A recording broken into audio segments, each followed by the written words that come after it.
Bom dia a todos. É um prazer estar aqui, rever grandes e queridos amigos. E apresentar a vocês um tema que me é caro desde o início da minha carreira como professora normalista. Não está funcionando? Tá, agora? Tá bem. Que é a formação de professores. Na qualidade de presidente do INEP, eu gostaria de falar, em primeiro lugar, um pouco do INEP para os senhores entenderem de onde vêm todas essas informações e dados que eu vou lhes apresentar. Não é? O INEP tem a função, a missão de planejar, organizar e manter e orientar também o desenvolvimento de sistemas de estatísticas educacionais e de projetos de avaliação educacional, visando o estabelecimento de indicadores educacionais e de desempenho das atividades educacionais do país. Após 20 anos afastada, eu volto ao INEP na condição de presidente da casa e tive a oportunidade de ver uma série de estruturas muito fortalecidas, não é? Em especial o censo escolar, mas que já neste ano, que o INEP completa 20 anos como autarquia e 80 anos como fundação, nós estamos envidando esforços para fazer uma autoavaliação muito específica. No dia 30 e 31 de outubro, teremos um seminário para discutir a avaliação do ensino superior. Não é? Em Brasília, tem apenas 500 lugares presenciais, mas será totalmente transmitido ao vivo, e a temática é basicamente a ajuda ou a contribuição dos pesquisadores brasileiros para aquilo que nós praticamos como avaliação do ensino superior. Então, teremos um foco na avaliação das condições de oferta, com os nossos indicadores, os nossos instrumentos de avaliação em loco. Teremos um outro bastante específico acerca do ENAD. Vamos discutir e receber propostas de aperfeiçoamento do ENAD para que ele possa minimamente ter seus resultados comparáveis, né, em cada ciclo, que hoje não são. E, finalmente, a construção de indicadores, quer dizer, como é que nós trabalhamos, quais são os algoritmos que usamos para construir os indicadores de qualidade. Não é? Além desse, em março do ano que vem, faremos uma grande discussão acerca da avaliação da educação básica e, em agosto do próximo ano, acerca das estatísticas educacionais. E é acerca dessas estatísticas que eu gostaria de dizer a vocês que este ano, o Censo da Educação Básica e Superior completa já 10 anos de dados identificáveis. Isso é uma provocação aos senhores pesquisadores que têm a chance de acompanhar a trajetória e todas as especificações de cada aluno desde o dia que ele entra à escola até o dia que ele sai. Os dados são protegidos, nós estamos tratando, os identificados, né? Nós estamos tratando de um mascaramento estrutural desses dados. Nós temos salas seguras para os pesquisadores pesquisarem e usarem os dados identificados dentro do INEP, eles não saem identificados. Enfim, temos uma sala à disposição dos pesquisadores brasileiros e estrangeiros, e o censo, então, nos dá a possibilidade de apresentar aos senhores esses estudos que eu vou apresentar hoje. Achei que, na qualidade de presidente do INEP, era isso que eu deveria fazer neste seminário, do qual eu agradeço profundamente o convite do meu amigo Nilson Machado. Não é? Bom, nós vamos falar, então, um pouco sobre os dados de formação dos professores da educação básica. Não é? Para vocês terem uma ideia, não é? Olha como é a evolução da matrícula dos cursos de graduação por grau acadêmico no Brasil, 2005 a 2015. Não é? Eu não consigo enxergar aqui por causa da luz, desculpe. Vai doer muito, eu vou ficar longe do microfone. Então, preciso chegar mais perto dessas engenhocas todas, porque a experiência acumulada dos 70 anos dificulta a leitura, certo? Bem, então, vejam bem, para vocês verem qual é o grau. O bacharelado ainda continua sendo o grau mais incentivado, né, nas nossas instituições. Em seguida, a licenciatura, que vem aumentando um pouco, e surge também um aumento maior dos cursos de tecnologia. Né? Se vocês olharem, 1.471.930 pessoas frequentaram os cursos de licenciatura no Brasil, o que representa 18,4% do total de todos os alunos da educação superior. E, gradativamente aumentando muito, professor Nilson, também a porcentagem dos formados em programas de educação à distância. Não é? Ainda prevalece o presencial, mas a distância tem um crescimento significativo até 2015.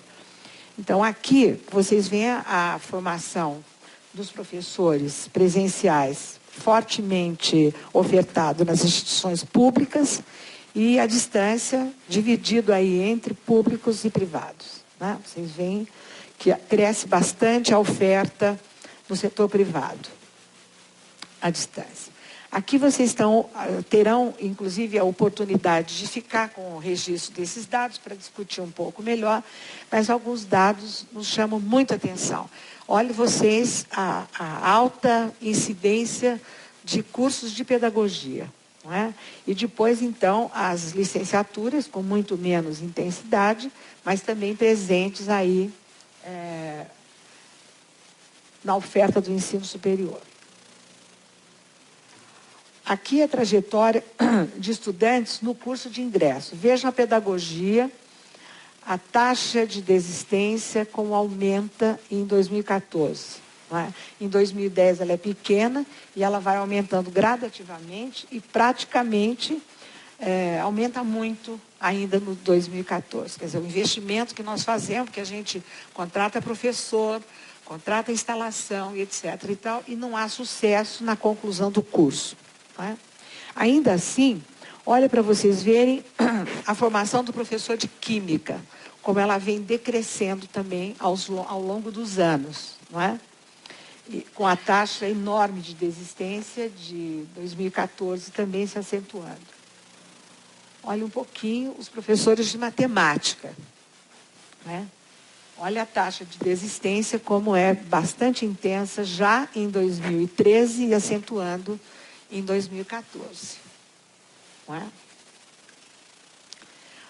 Os professores de física, igualmente, com a taxa muito grande já desde 2012, se acentuando nos anos de 13 e 14. Qual é o indicador da adequação da formação docente? Quer dizer, quem é que está ensinando as nossas crianças e jovens nas áreas específicas que eles têm o direito de aprender? Né? Nós tivemos que fazer uma qualificação do docente de acordo com as normas legais. Sucintamente, então, 5 categorias se apresentaram para a gente poder classificar. Né? A primeira diz respeito à licenciatura na mesma disciplina ou até o bacharelado na mesma disciplina com um curso de complementação pedagógica concluído. O segundo grupo diz respeito aos bacharelados na disciplina correspondente, mas sem licenciatura ou complementação pedagógica. O terceiro grupo, em área diferente daquela que ele leciona, ou o bacharelado nas disciplinas da base curricular comum e a complementação pedagógica concluída em área diferente daquela que ele leciona. A outro grupo é outra formação superior não considerada nessas categorias e o grupo 5 ainda não possui o curso superior completo. O grupo 1, então, é de docentes com formação superior de licenciatura na mesma disciplina em que eles lecionam. Né?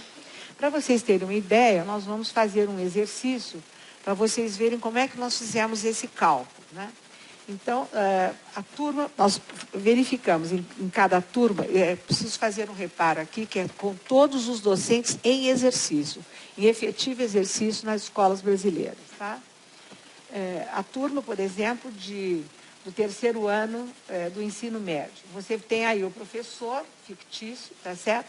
Que é colocado ali na disciplina correta, ele é formado, licenciado em língua portuguesa e ensina a disciplina de língua portuguesa. Né? No grupo 2, você já tem os docentes com formação superior de bacharelado na disciplina correspondente. Aí você vai ter na mesma escola, no terceiro ano do médio, um outro professor de matemática que também ensina matemática. Mas ele não tem licenciatura nem complementação pedagógica. Né? No grupo 3, você vai ter licenciatura em área diferente daquela que leciona. Aí você vai ter, então, lecionando formados em língua portuguesa, lecionando história. não é? Por exemplo. E no grupo 4, com docentes com formação não adequada a qualquer disciplina da base curricular. Você vai ter, então, um 5º professor que é formado em língua portuguesa e ensina física. E no grupo 5, nós vamos ter ainda docentes que não possuem o curso superior completo, não é? Então, é um outro professor que ensina arte, por exemplo. Tá certo? Então, só para vocês entenderem como foi feita toda essa árvore, essa rede, para podermos apresentar aos senhores essa distribuição percentual dos docentes efetivos que atuam nos anos iniciais da rede pública de ensino nas disciplinas e categorias do indicador de adequação da formação docente. Então, vocês veem que em língua portuguesa, história, ciências, matemática, geografia e artes, nós temos a maior parte dos professores, não é? Com licenciatura em pedagogia e um bacharelado ou em pedagogia com complementação pedagógica.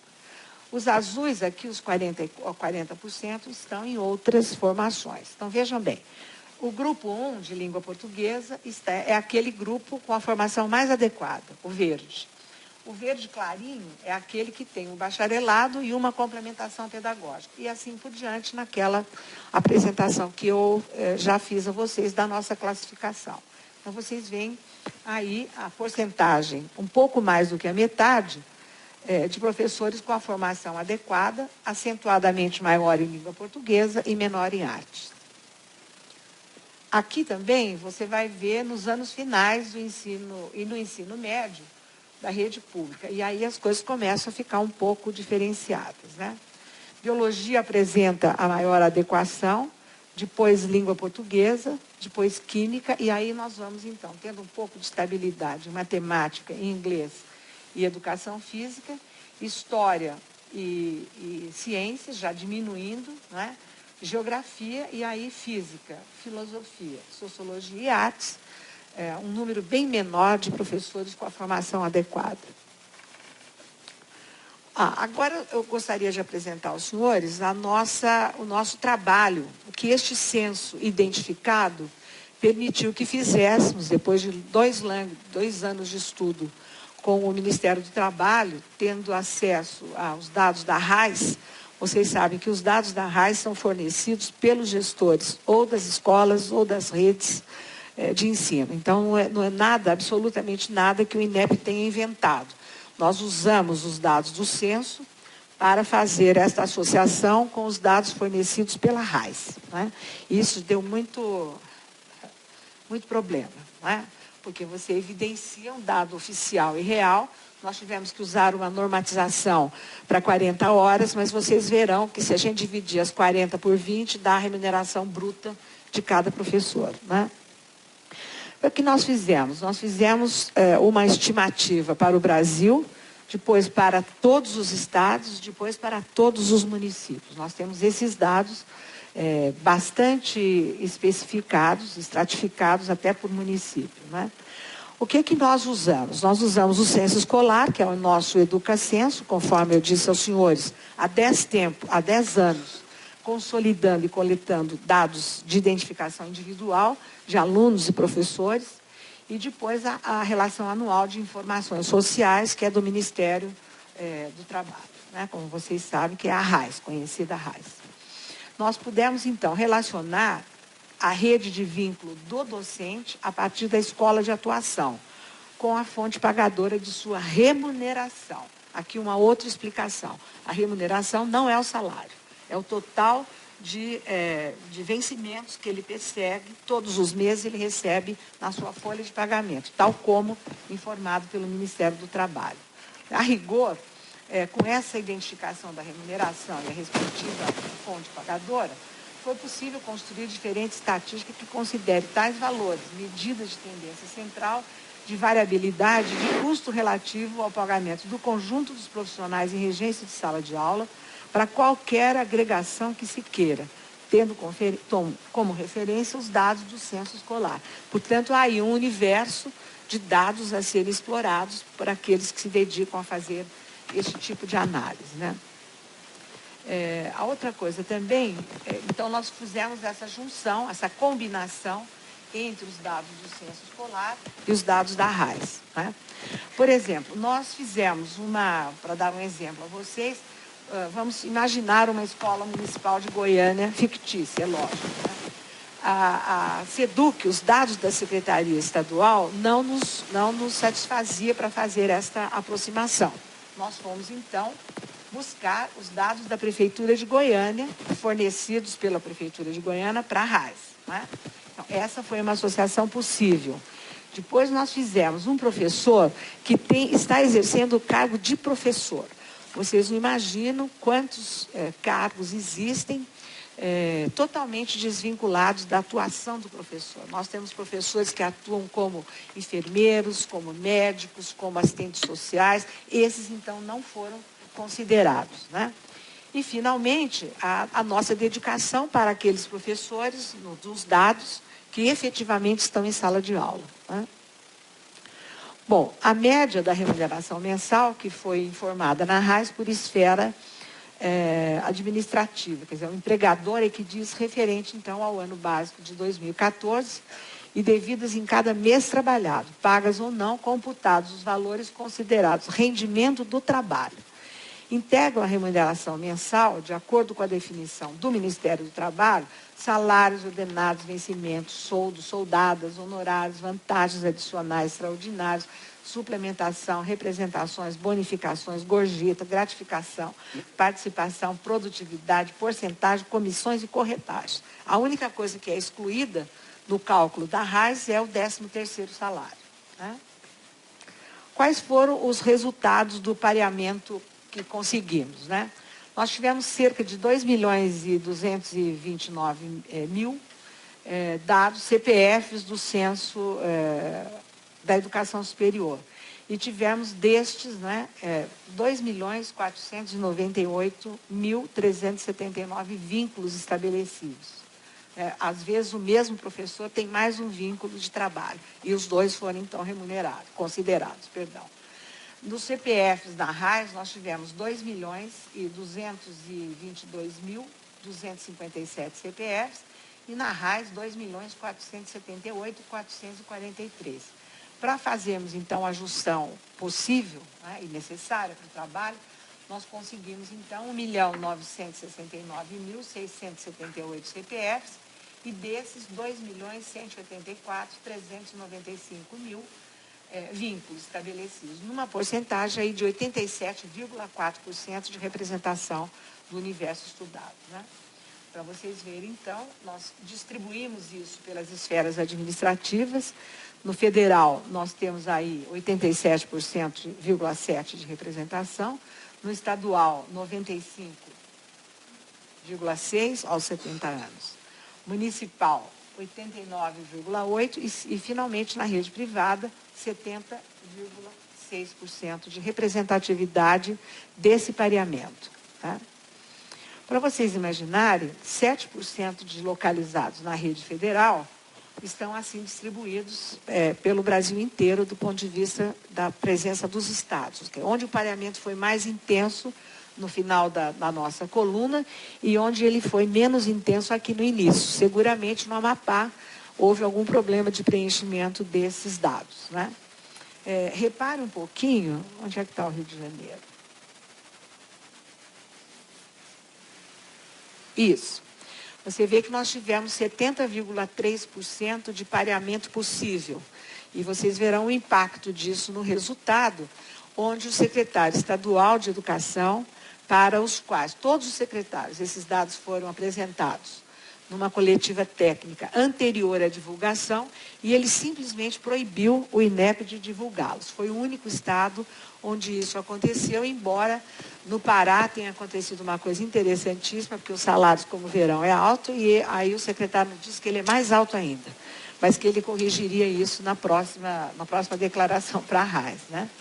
Aqui vocês veem na rede estadual, né? Aí Alagoas e o Ceará com menos informações, mas ainda assim possíveis, né, de fazermos este tipo de pareamento. Aqui na rede municipal, aí o Maranhão e o Acre e Alagoas, até Alagoas, também com um pareamento menor, não é? E aqui para vocês verem na rede privada, onde o pareamento também foi menor e depois aumenta lá no Distrito Federal. Né? Para vocês verem como é que a gente conseguiu a localização desses professores para poder fazer o pareamento. Os quantitativos da rede municipal, para vocês verem, né? Como foi. Nós tivemos, então, de 80% a 100% de pareamento em 4.795 municípios dos 5.568 existentes no Brasil. Então, nós buscamos aí esse pareamento maior, de 86,1%, já nesses municípios maiores, de 60 a 80 em 429 municípios, de 40 a 60 em 167, e aí diminuindo, então, para essas porcentagens que vocês veem aí representadas nos gráficos, não é? A remuneração média ponderada pela carga horária padronizada para 40 horas semanais no Brasil, na rede federal, ela é de 7.767,94, na estadual, 3.476,42, na municipal, 3.116,35, né? No setor público, 3.335,6 e no privado, 2.599,33. Aqui uma suspeita, né, em relação à rede privada é que nem todos os vencimentos são declarados ao Ministério do Trabalho. Muitos professores, até por possuírem duplo vínculo, recebem uma complementação salarial, remuneração, etc. e tal, fora das declarações oficiais de renda. Essa é uma suspeita que vamos verificar também. Para vocês terem uma ideia, e está à disposição dos senhores, eu não vou me ater a ler tabela aqui para vocês, mas há toda uma remuneração da rede federal, que é substantivamente maior na rede federal do que nas outras redes, e vocês podem ver essa distribuição nos estados, e nós colocamos aqui para vocês terem uma ideia, a remuneração padronizada e a remuneração bruta, e a média de horas reais de trabalho, para vocês poderem fazer uma análise bastante realista, que muitas vezes a média padronizada pode esconder. Então, estão aqui os dados todos disponíveis aos senhores. Né? Aqui da rede estadual, com a tarja preta no Rio de Janeiro, que nos proibiu de divulgar, nós respeitamos. Né? Eu esqueci de dizer aos senhores que nós adotamos também, nessa minha gestão, a tática, eu vou dizer. Né?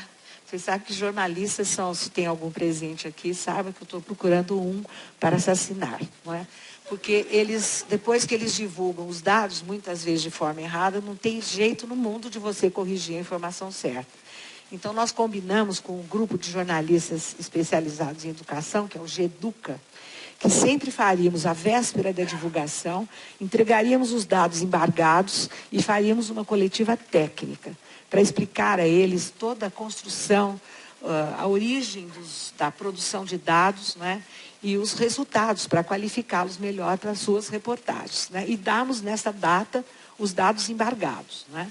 Isso tem sido uma experiência muito feliz. Nenhum deles furou ainda de divulgar o dado antes. Né, e lógico que a ameaça é sempre assim. O primeiro que divulgar, acaba a negociação. Mas eles têm se comportado de maneira muito interessante. Eu ouso dizer que eles estão aprendendo um pouco mais sobre avaliação educacional.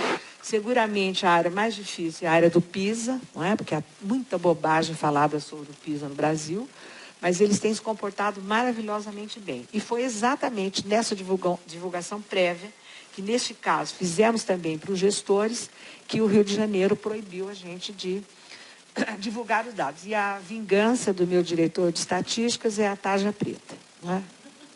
Essa foi uma vingança pessoal dele. Ele quis que a gente exibisse isso. Então, aqui vocês têm a comparação para verem, por exemplo, que a média padronizada, se você dividir por 2 a média de 40 horas, naquelas práticas de 20 horas de jornada, os resultados são extremamente coerentes. Né?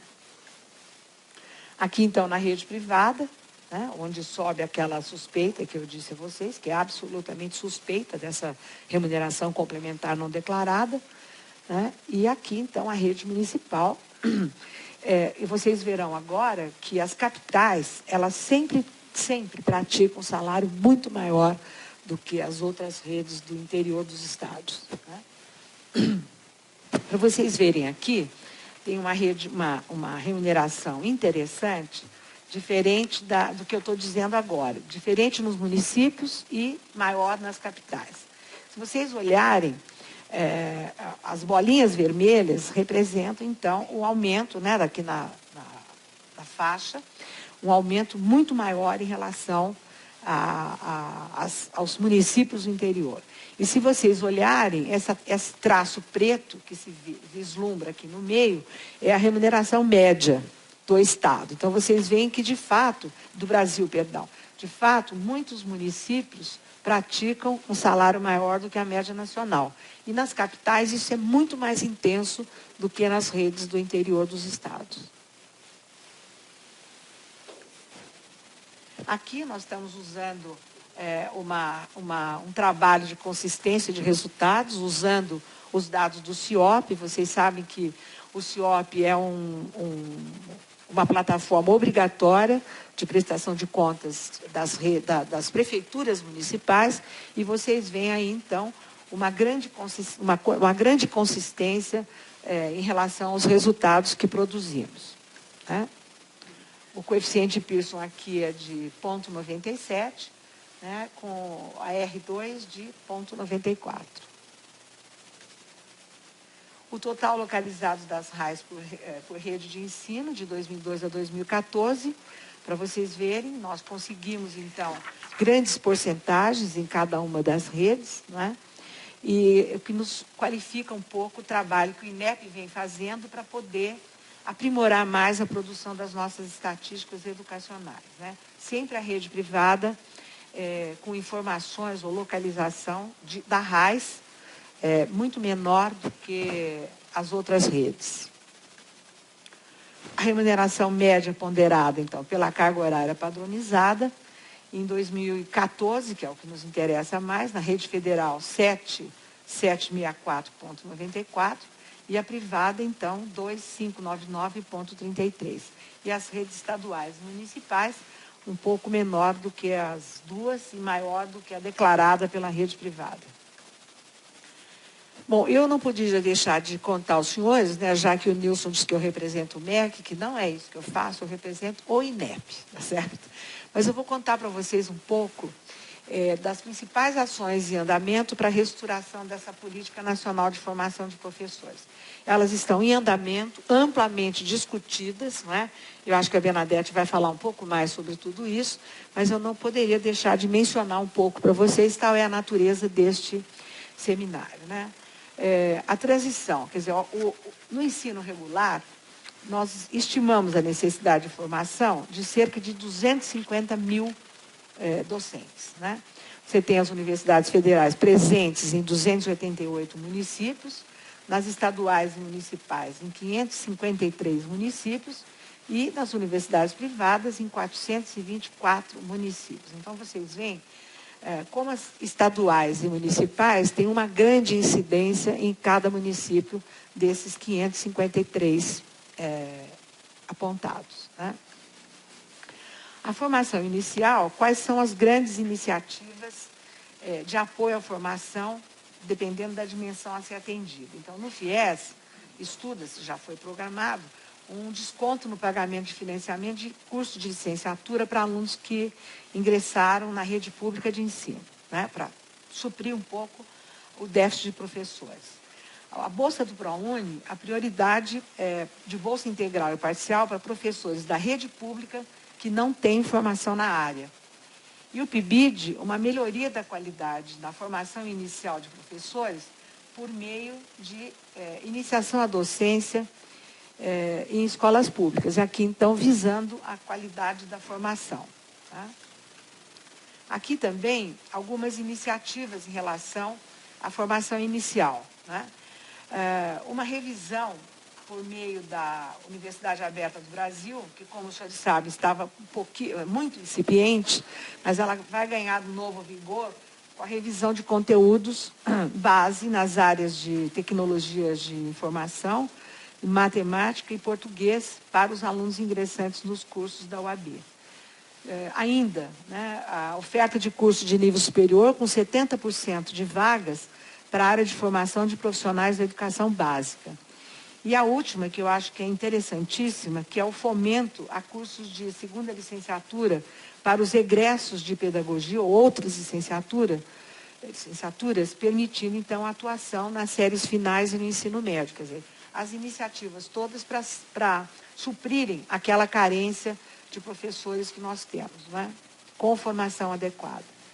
Ainda, né, na formação inicial e continuada, os grandes desafios representam a formação para a implantação da base curricular nacional, mudar as licenciaturas para adequação da formação, ou seja, os professores aprenderem aquilo que eles têm que ensinar, minimamente, a formação continuada e a formação de coordenadores, equipes de currículo, formadores, diretores, coordenadores pedagógicos e conselheiros, né?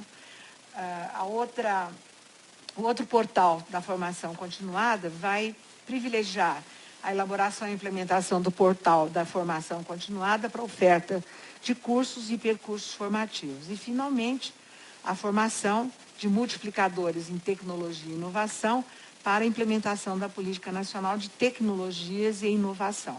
Tá? Quais são as iniciativas, né, do ponto de vista da regulação? E aqui a Bernadette vai brigar comigo muito, que é a questão das licenciaturas, com diretrizes operacionais das licenciaturas a serem encaminhadas para o Conselho Nacional de Educação. Os princípios maiores são articular a formação com a base curricular nacional e o novo ensino médio. Assegurar a inclusão de conteúdos relativos à educação infantil e alfabetização no currículo de pedagogia com teoria e prática. Dar centralidade e importância para a área de conhecimento de didática e prática de ensino, garantir a identidade específica dos cursos de formação docente, a inovação e a interdisciplinaridade na prática como componente curricular, formalizar a articulação entre a instituição de ensino superior e as redes públicas de ensino, tornar o estágio ou a residência pedagógica um instrumento de formação, atração e retenção de professores. Quais seriam as ações transversais que o Ministério da Educação pensa nesse momento, né? Um sistema de apoio à gestão de planos de carreira e remuneração. Estão em desenvolvimento, em franco desenvolvimento, eu diria, uma plataforma web para permitir o acesso ao sistema em todas as regiões do país, com o objetivo de auxiliar as secretarias estaduais e municipais na elaboração, ou basicamente, na adequação dos planos de carreira e remuneração para os profissionais de educação. Possibilitar a simulação de diferentes cenários e alternativa para esses planos, levando em consideração seus respectivos impactos nas despesas com quadro de pessoal. E permitir que essas informações de plano de carreira de outros estados e municípios sejam importados para comparação ou assimilação dessas simulações realizadas. É só o que eu tinha a dizer a vocês. Já há toda uma tramitação absolutamente autorizada do registro desses dados que eu disse a vocês, a todos os presentes no seminário e no portal do próprio IA. Eu agradeço bastante a colaboração dos senhores, estando presentes com uma cara extremamente interessada. Agradeço muito e estou à disposição para dúvidas quando for.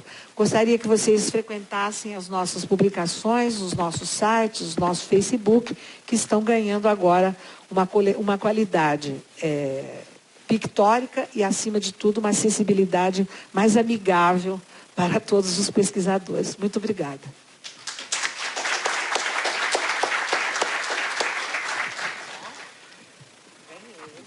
Bom, a gente tem um material aí que vamos providenciar cópia, né? Um material para se explorar com muitos dados e muito relevantes. Eu só queria tirar uma dúvida num dos dados ali, Maria Inês. Quando se fala do federal, são as escolas...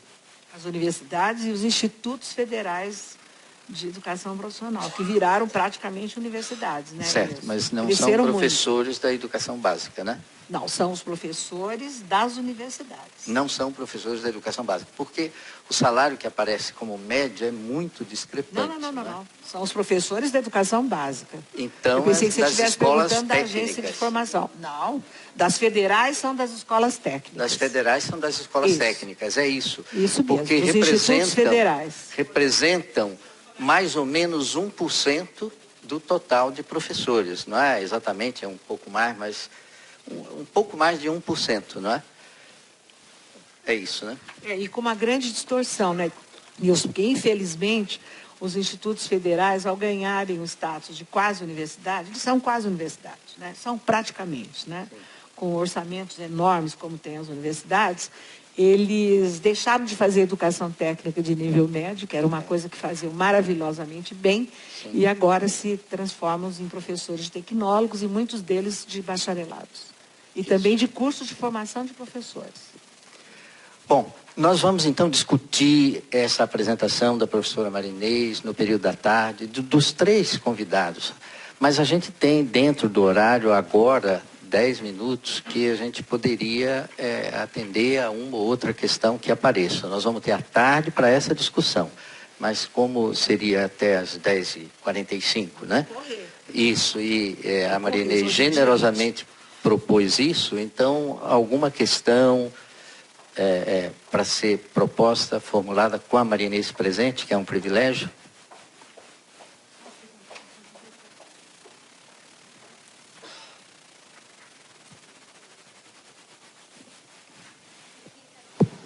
Oi? Professor Ivone, que prazer. Só um minutinho, professora, por favor, só um segundo.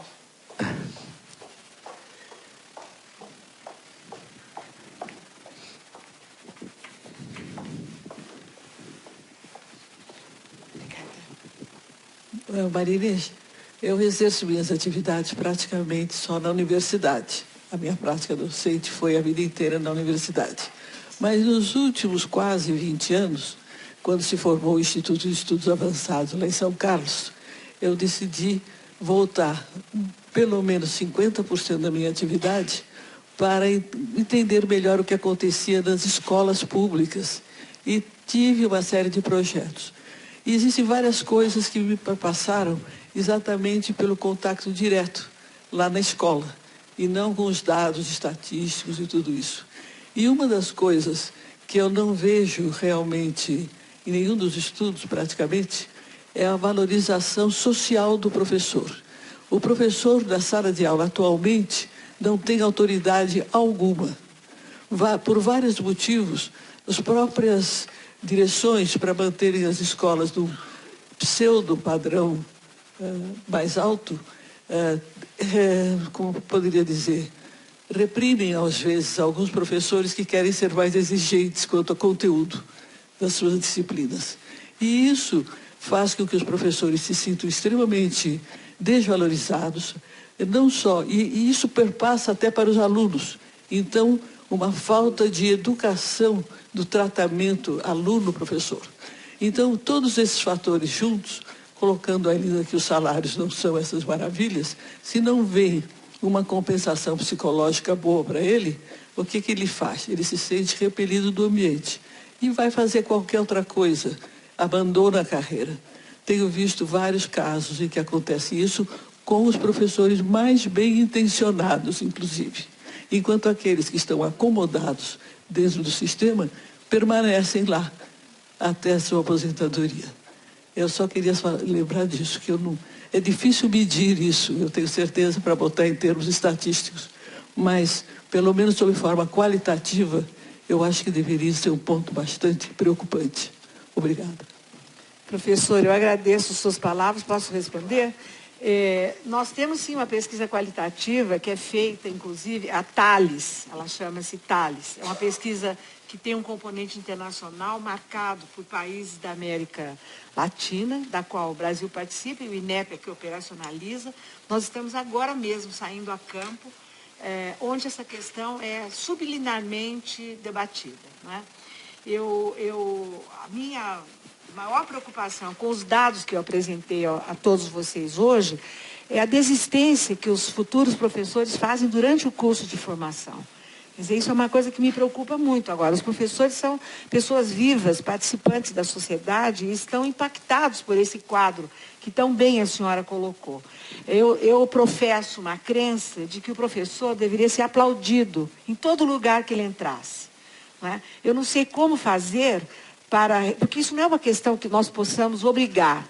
Esse respeito, esse carinho pelo professor, ele começa a ser desmistificado, ele começa a ser destruído dentro da própria escola. Não é? Às vezes, e muitas vezes até com a ajuda da família, que desautoriza, que confunde o seu papel com o papel da escola. Quer dizer, essa é uma questão pungente, não é? E eu não consigo imaginar nenhuma medida que possa resultar nesta autovalorização, porque o que mais me chama a atenção é essa desistência. Quer dizer, os bons vão embora, né? Porque é muito importante que você tenha uma autoestima até para sobreviver como pessoa. Não é? E no ambiente hostil, isso é muito difícil. Não é? Então, o que me preocupa, professora, além da sua palavra, é a desistência durante o caminho. Ela é muito grande, conforme eu disse aqui aos senhores. Não é? Eu tenho um alento de que a gente talvez possa requalificar esse número excessivo de pedagogos que muitas vezes estão cumprindo missões para as quais ele não foi preparado. Então, talvez uma segunda licenciatura para esse contingente enorme, até de pedagogos que não estão trabalhando nem na educação. Tiveram essa formação, então, em outros lugares. Né? Então, tem um pouco de esperança de que isso, ao se qualificar melhor, as nossas redes possam acolher melhor esse professor. Porque um professor formado em língua portuguesa dar aula de matemática tem sido muito difícil da gente conviver com esta emergência que se tornou praticamente uma coisa usual na educação. Mas eu compartilho a sua preocupação. Eu fui formadora de professores desde a fundação da Faculdade de Educação da Unicamp, onde eu fiz toda a minha carreira, e a minha grande frustração era exatamente essa. Quer dizer, a pedagogia forma um especialista em generalidades, né? E muito pouco se dá atenção às formações específicas, principalmente a educação infantil e a alfabetização. Mais 3 questões, professor. Pois não? Oi? Tempo? No tempo para as 3, eu convido, sinceramente, a ficar à tarde. Mais uma e vamos continuar as exposições. Oi, meu nome é Vitor, eu sou estudante de graduação na pedagogia e eu queria tirar uma dúvida sobre o gráfico dessa questão da permanência versus e a saída dos estudantes. Se ele é um gráfico acumulado ao longo do período ou se ele é um gráfico de cada ano, porque ele está avançando muito rápido. Essa é uma dúvida. E a outra é se vocês fizeram, eu vi que vocês fizeram um estudo, né, de diferença de remuneração de cidades do interior versus capital. Eu queria saber se vocês esses mostraram a diferença, mas internamente nas redes se há uma diferença muito grande, porque esse não apareceu, assim, só município versus outros, versus capitais, lá interior versus capital, mas não... Temos todos esses dados no nosso site. O professor Nilson fez terrorismo comigo em relação ao tempo. E eu sou muito obediente, né? Eu morro de medo dele, inclusive.